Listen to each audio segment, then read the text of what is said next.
Whether you think you can or you think you can't, you're right. We've all heard that one a million times, and most of us probably thought it was just another stupid saying that was passed down for generations. A while ago, I really started to think more deeply about that idea, and just wanted to share my thoughts in this video. Come to the realization that beliefs that you possess can shape the outcome of your life. I wanted to start by looking at how I've seen my beliefs influence my own development. All throughout my childhood, I was deeply engaged in baseball. It all started when I was a kid and played MLB 2K6 on my Xbox. I started to watch the Detroit Tigers on TV and saw the greats like Curtis Granderson and Maglio Ordonez and thought about what it would like to be like them. I started to get lessons and joined a junior league. At the time, I was playing baseball not only to have fun, but to become the best. I was a very competitive child and wouldn't enjoy myself unless I was doing well. As I grew up, so did my obsession for the game. I started to join travel tournaments and eventually found my way into high school baseball. Reflecting on my relationship with the game, it was now clear that it was becoming unhealthy. When I was in a tournament, I was dialed in. I'd barely conversate with the other players in my group, and it was all business. I wanted to be the best and wouldn't let any other thought enter my mind which could potentially interfere with that. Unfortunately, this mindset also transferred over to more recreational play. When I was out with my friends playing wiffle ball, I began taking it too seriously. I had such high standards for myself that I'd get extremely frustrated when I wasn't performing very well. Even if my friends and I were just there to have fun, part of me was still trying to perfect my game. The problem got worse and worse over time. It started with me mentally beating myself up in frustration and progressed to me verbally assaulting the baseball field and abusing my equipment in the process. In the heat of these moments, I wasn't self-aware at the time to control my intense frustrations. It never made me feel any better and always led to even a worse performance. I would destroy my self-confidence by belittling myself with remarks about how bad I was and hang on to these thoughts while I was in a compromised emotional state. Luckily for me, I had people around myself who were willing to step in and help me break free of the mental prison that I had constructed for myself. I had a really good coach and mentor that sat me down one day. He explained how, although I was in a competitive season of baseball, letting the game control myself would not only make me worse and more unhappy.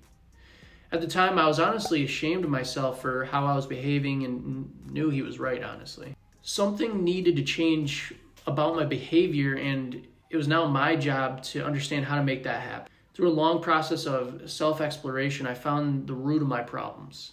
What I discovered not only helped me gain clarity on what went wrong in baseball, but was also transferable to all areas of my life where I sought to perform well. At the root of my poor behavior lied an unhealthy relationship with myself, which was continuously reinforced by belittling belief. Throughout this video, I want to take you on the journey that I went on to analyze this problem and how I began to fix it on and off the baseball field. First, you have to define your problem. If you want any hope of solving a problem, you have to define it first. Easier said than done. There are many ways that you could define this sort of problem.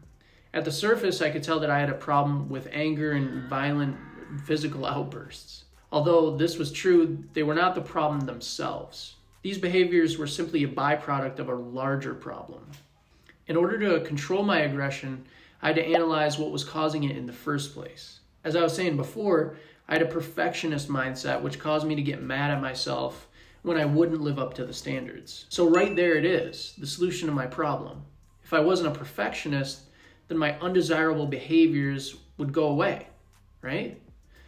Well, not quite. I wasn't ready to give up my perfectionist mindset because it's pushed me to accomplish so much. If I stopped trying to be my best, I was afraid I might lose a core part of myself. There had to be a way to still try my best, but not let that belief lead to undesirable behavior.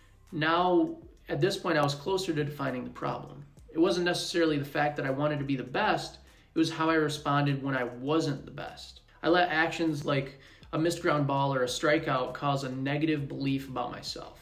I would say I suck at the game, or I wouldn't ever be good enough to win or be like the greats.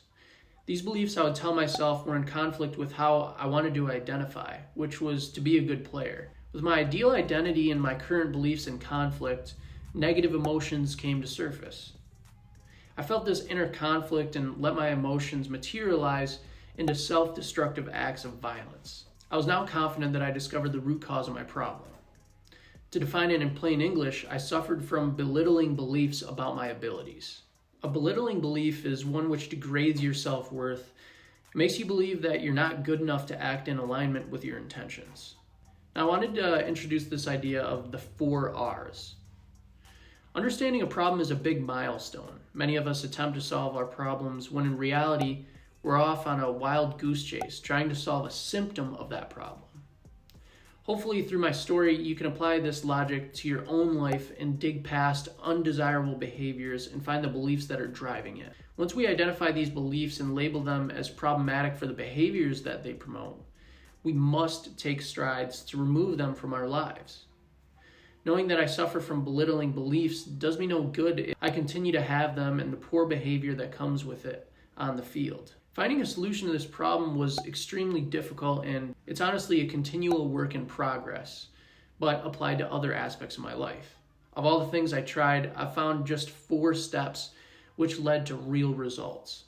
If you want to break free of these belittling beliefs, then you have to abide by the 4 R's that I was talking about earlier. So here they are. 1 is raise your self-awareness. 2 is relax your stress response.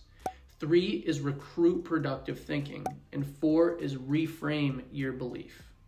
So for the first one, raise, if you want any hope to solve a problem, then you need to become self-aware when the problem is occurring. If you're able to raise your self-awareness and recognize when you are belittling yourself and acting out of alignment with your desired behavior, then you can proceed through the rest of the exercise. If you stay unconscious, though, through your tantrums or whatever it is, there's nothing that I can do to help you. You'd have to rely on an external source to wake you back up, and I can't be there for you, or no one else really can, every time that you belittle yourself. At first, you might not be able to identify the belief itself, which is triggering the bad behavior, though. You might be only unconscious of the bad behavior. This is all right, and it's still a strong starting point, honestly. If you can at least identify you're doing something undesirable, then you can move on to the next step. Next step is to relax. Relax your stress response. When we have a belittling belief, it'll typically trigger our stress response and promote a fight or flight reaction. I always chose to fight in my case. My stress response led to a release of energy expressed through anger, but you might find yourself wanting to run away from your belief as well. If you're in a social situation and try to tell a joke that doesn't land, you might have a voice in your head telling you how stupid you are and how you'll never make any friends, or if you continue to act this way, or something like that. This belittling inner critic might convince you that this is true and prompt you to get the heck out of there by igniting your stress response. In the presence of this completely natural phenomenon, you have to approach the situation from a heightened state of self-awareness and employ a relaxation exercise to get back down to earth.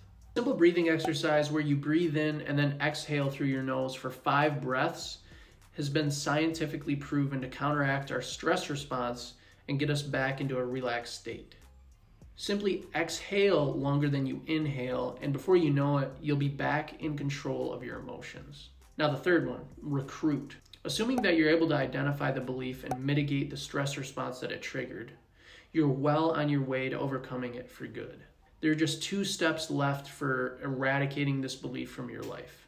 Now you have to recruit productive thinking here, which simply means to replace the belittling beliefs with productive beliefs that encourage progress. If I mess up feeling a ground ball or something like that, I might belittle myself for not living up to my potential and get angry at the fact that I made an error for the team. But if I'm able to focus on my breath and relax, I have to shift my focus back onto something productive, which is how to deal with the situation that I left myself in. No amount of complaining or slamming my glove down will help my game improve. I have to accept the conditions that I put myself in and think productively about what the best course of action is from here. You told a bad joke in the social situation and are now in a calm headspace from your breathing exercise. I know it's pretty funny if you're in the situation to do it, but try not to make it that obvious. You can shift your focus on productive thoughts for how to get back into the conversation and still make a good impression. The bottom line is whatever you did to cause a belittling belief is in the past. And you have to accept the conditions that you're faced with. In the presence of the current situation, you need a clear mind to think objectively and move forward to still be the person that you desire to be. The last step is reframe. The last step here is to reframe your belief from a growth mindset. When I miss a ground ball and automatically tell myself that I'm worthless and a pathetic baseball player, I have to replace that with the belief that I have more work to do in order to become as good as I want to be. I need to tell myself that through focused concentration and repetition that I can be more successful with this in the future.